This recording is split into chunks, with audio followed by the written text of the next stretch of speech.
Bismillahirrahmanirrahim. Alhamdulillah.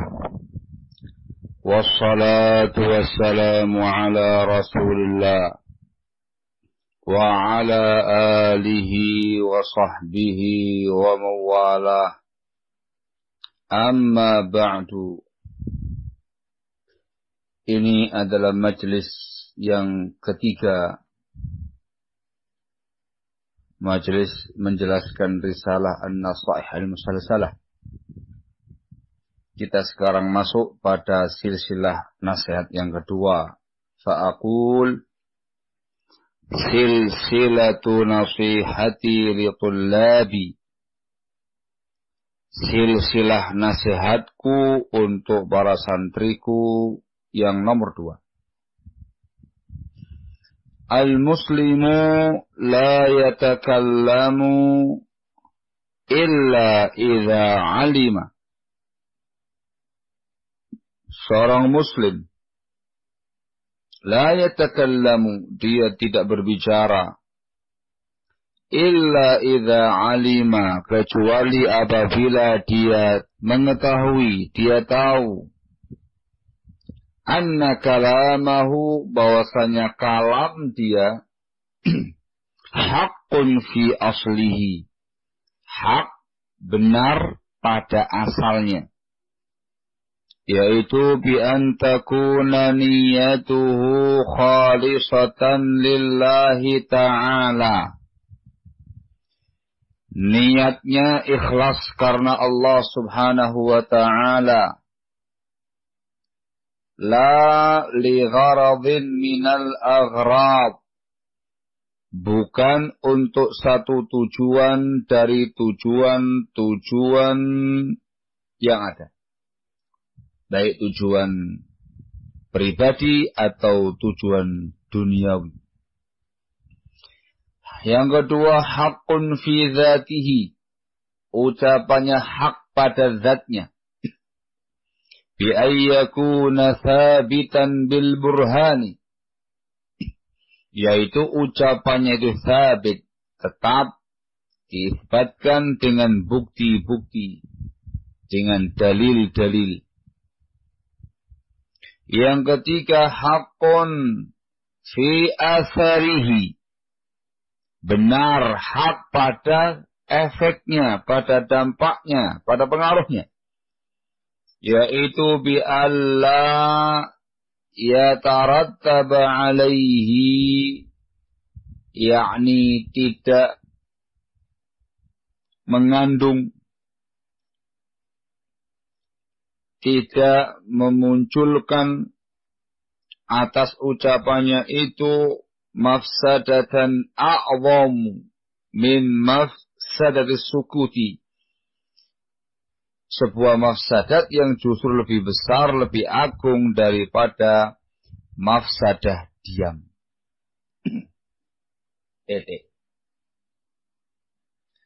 Ini adalah dhabit, kaidah yang harus diperhatikan setiap muslim. Kapan dia berbicara dan kapan dia diam. Di dalam segala permasalahan, segala persoalan, terutama di masa fitnah atau ketika sedang terjadi sebuah fitnah. Di sini ada 3 perkara yang harus diperhatikan seorang muslim sebelum dia berbicara. 3-tiganya harus terpenuhi, harus ada, baru dia bicara. Ketika satu saja tidak ada, maka lebih baik dia diam. Jangan berbicara. Sebab bicaranya dia akan memunculkan sebuah mafsadah, baik pada zatnya atau pada efeknya. Ketentuan yang pertama ialah niatnya. Apa niatan dia di dalam berbicara? Apakah ikhlas karena Allah subhanahu wa ta'ala? Apakah itu dalam rangka untuk mentaati Allah subhanahu wa ta'ala? Apakah dalam rangka untuk membela agama Allah subhanahu wa ta'ala? Ataukah justru sebaliknya, niatan dia ada tendensi pribadi atau tendensi duniawi? Cek niatan kamu. Untuk apa engkau berbicara? Karena apa engkau berbicara?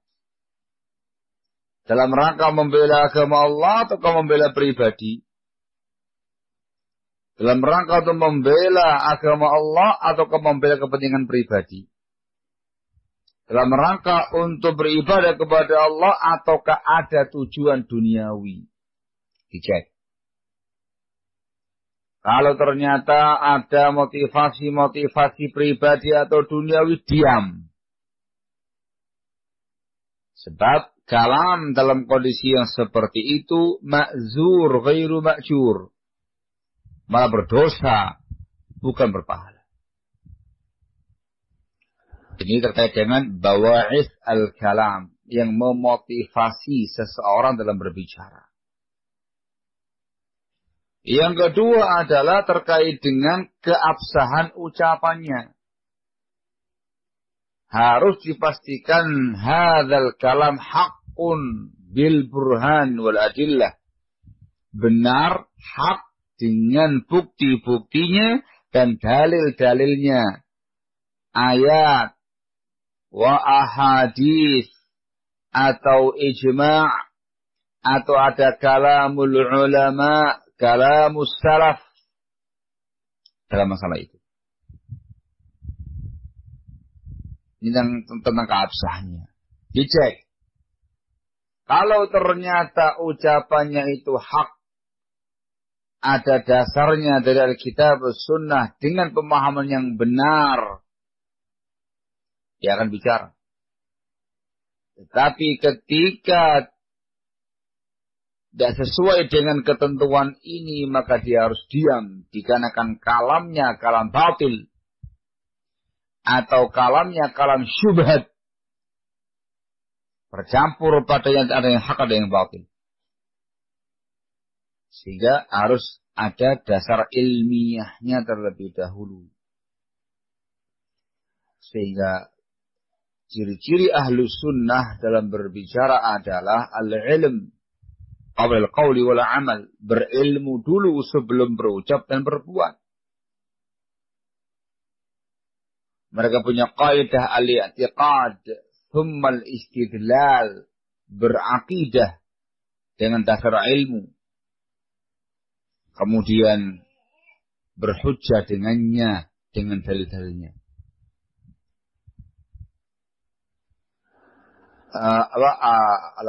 Al-istidlal thumma al-i'tiqad. Artinya mencari dalil, berhujjah dengan dalil, baru meyakini dengan cara seperti itu.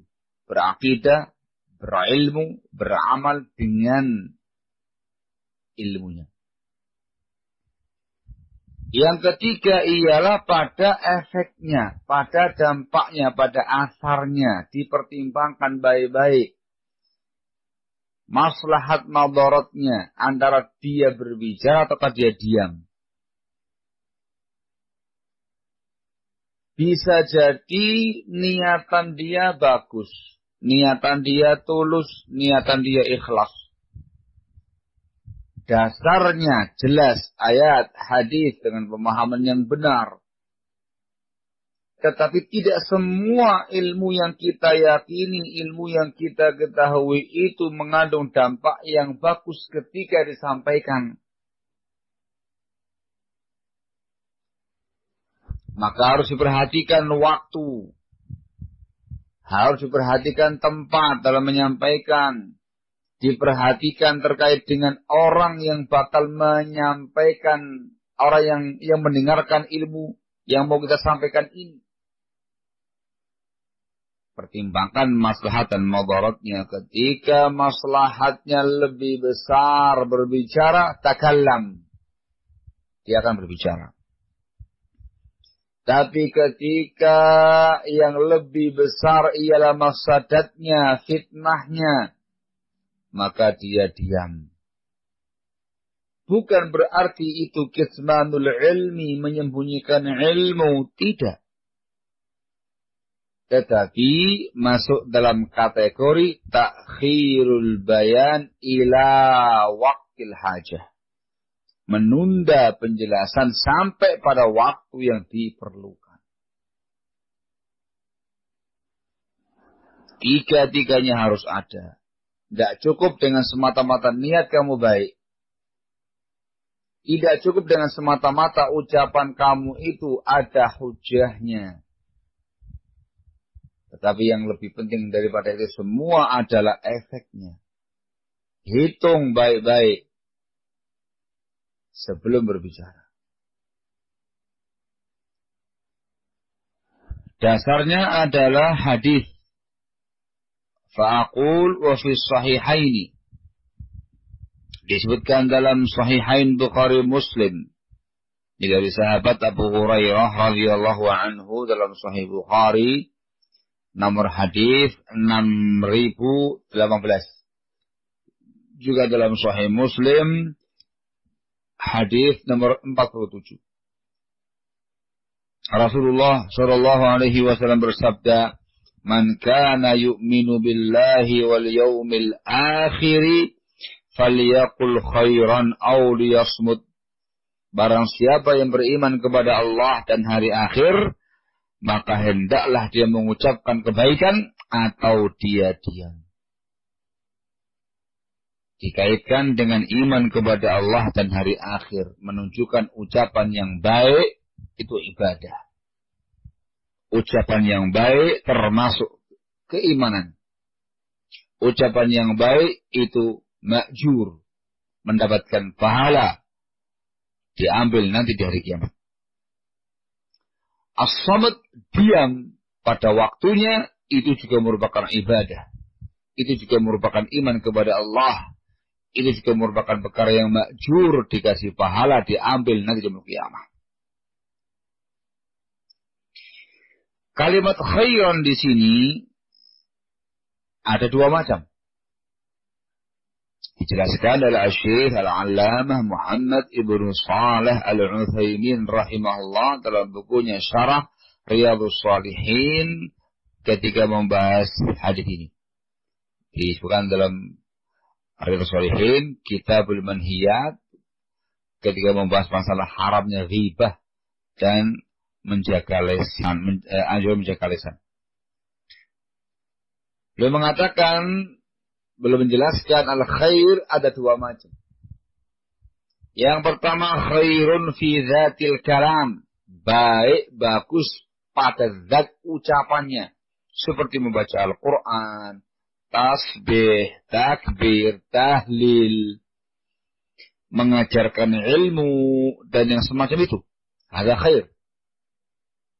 Atau yang kedua kata beliau, khairun lima yufdi ilaih. Itu ucapan, kalam, baik.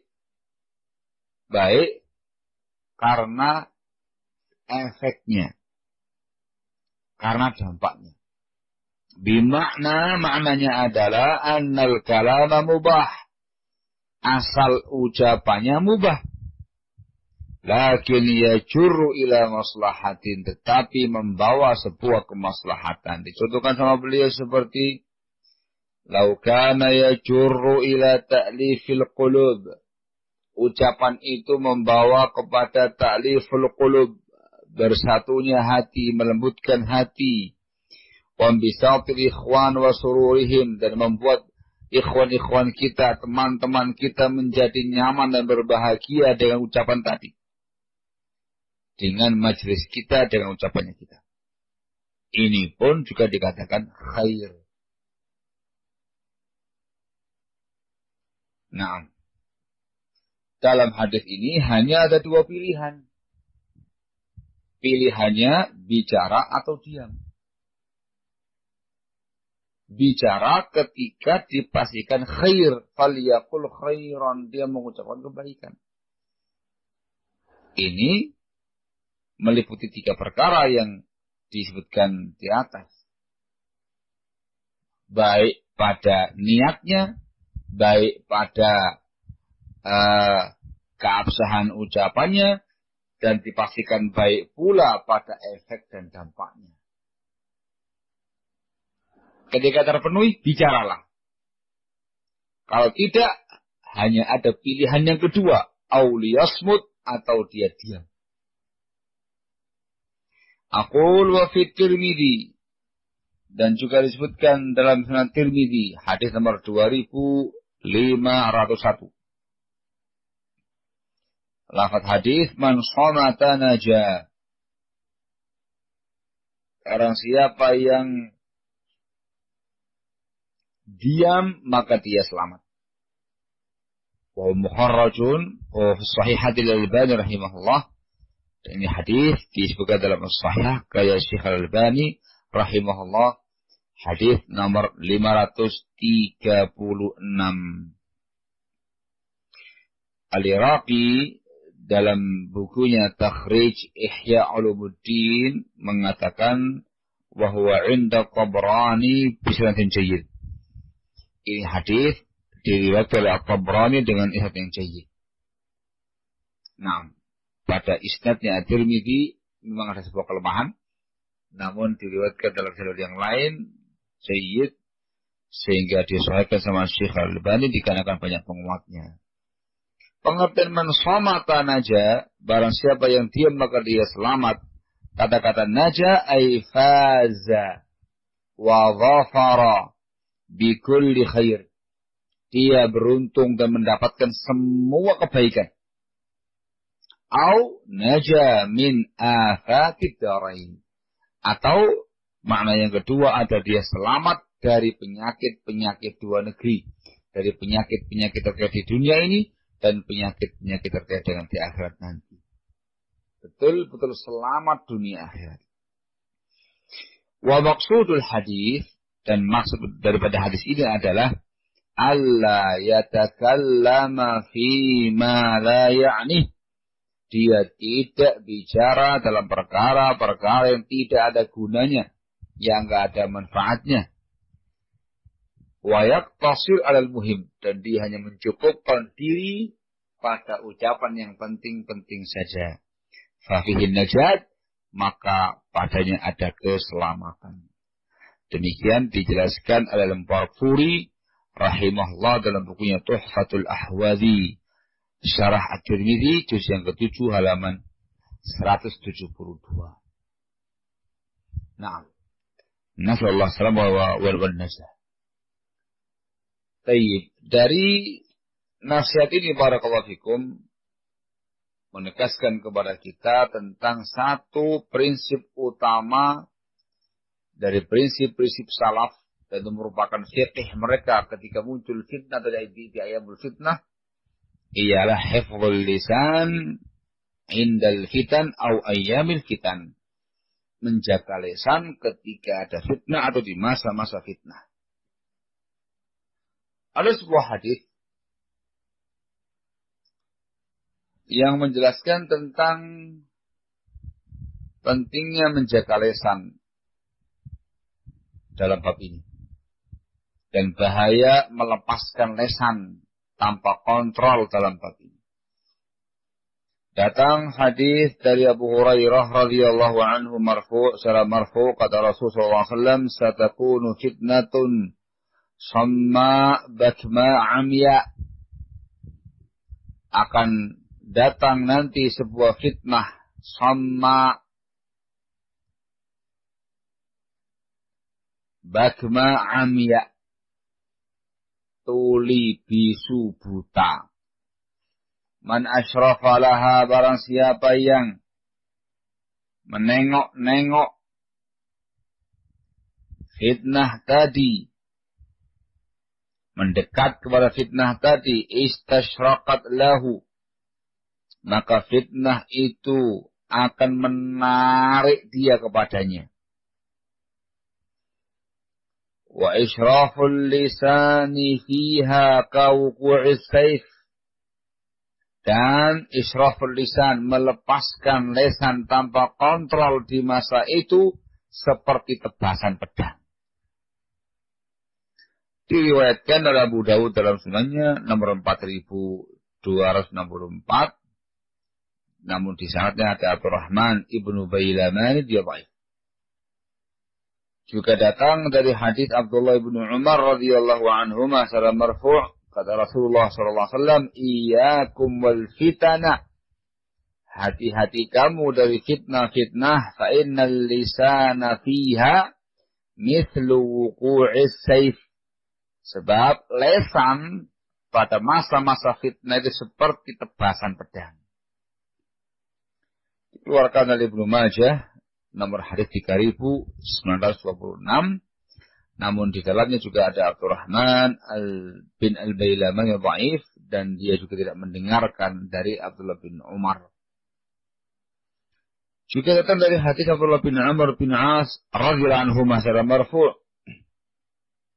Kata Rasulullah sallallahu alaihi wasallam, "Satakunu fitnatun tastadhiful Arab."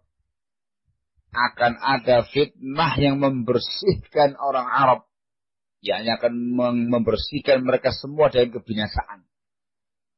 Qatlaha finnar, orang-orang yang terbunuh di masa fitnah itu dalam neraka, dikarenakan dia berperang atau membunuh dikarenakan urusan dunia atau hawa nafsu.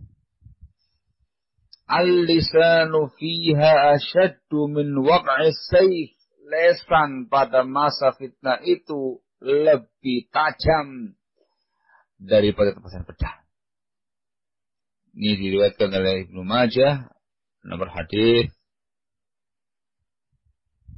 3967, juga Abu Dawud 4265. Ini hadis diikhtilafkan marfu' sama mauqufnya, dan Al-Bukhari rahimahullah merajihkan mauquf atas Ibnu Amr bin As.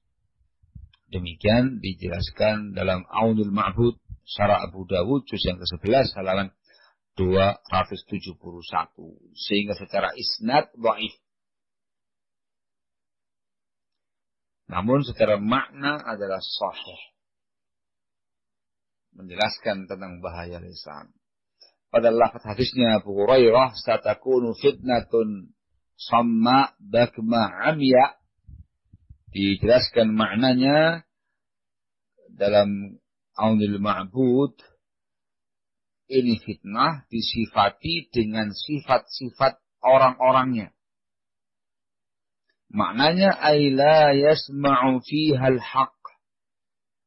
Orangnya tidak mau mendengarkan kebenaran pada masa fitnah itu. Wala yantiqu bihi, juga tidak menyuarakan, tidak membicarakan kebenaran. Wala yattadihul batilu 'anil haq, dan tidak bisa diperjelas mana yang batil dari yang hak. Kata Al-Qari rahimahullah, makna hadis ini adalah la yumayyizuna fiha bainal haqqi wal batil. Mereka tidak bisa membedakan di masa-masa fitnah itu antara yang hak dengan yang batil. Wala yasma'una nasihata, mereka tidak mau lagi mendengarkan nasihat. Wal amra bil ma'ruf wan nahy 'anil munkar, juga tidak mau lagi mendengarkan amar ma'ruf nahi munkar. Bal man takallama fiha bihaqqin udhi, bahkan orang-orang yang bicara dengan hak di masa itu disakiti. Dan wawaqa'a fil fitnah wal mihan, dia pun terpelanting jatuh dalam fitnah dan mihnah. Demikian di Aunul Ma'bud juz yang ke-11 halaman 269 dan sampai 271. Intinya adalah menjelaskan tentang khatarul lisan, bahaya lisan di masa fitnah. Sehingga jaga lisan di masa-masa fitnah Jangan bicara kecuali ketika dipastikan 3 poin di atas itu terpenuhi. Niat kamu ikhlas, ucapan kamu hak benar dengan hujjah, dan dampaknya positif, enggak negatif. Kalau nggak terpenuhi, maka diam itu selamat. Sehingga ada waktu berbicara ketika ada kemaslahatan, dan ada waktu untuk diam ketika ada kemaslahatan. Sehingga 2 kondisi itu yang terbaik. Ketika nggak terpenuhi, dia bicara. Bukan pada waktunya, bukan pada tempatnya, atau yang dia sampaikan itu batil, maka dikatakan syaitanun natiq. Inilah yang namanya setan yang berbicara. Bicara dengan yang batil atau mengandung unsur fitnah karena bukan pada waktu atau tempat yang benar. Begitu pula ketika diamnya itu bukan pada waktunya yang tepat. Dia mampu untuk menyampaikan hak. Dia tahu itu ucapan benar. Dan dia tahu besar kemaslahatannya untuk dia bicara. Tapi dia diam. Entah karena takut duniawiyahnya nggak terpenuhi. Duniawiyah dia hilang. Atau takut dan perkara pribadinya hilang. Atau takut dengan cemoohan orang dan segala macamnya. Padahal dia sanggup terpenuhi semua poin 3 di atas. Namun dia diam. Inilah yang namanya syaitanun akhras. Setan bisu. Sehingga khulasanya adalah perhatikan baik-baik barakallahu fikum ketentuan yang di atas. Sehingga menjadi jelas bagi kita semua kapan kita bicara dan kapan pula kita diam. Wallahu a'lam bishawab. Naktafi lahuna subhanaka wa bihamdika asyhadu an la ilaha illa anta astaghfiruka wa atubu ilaik walhamdulillahi rabbil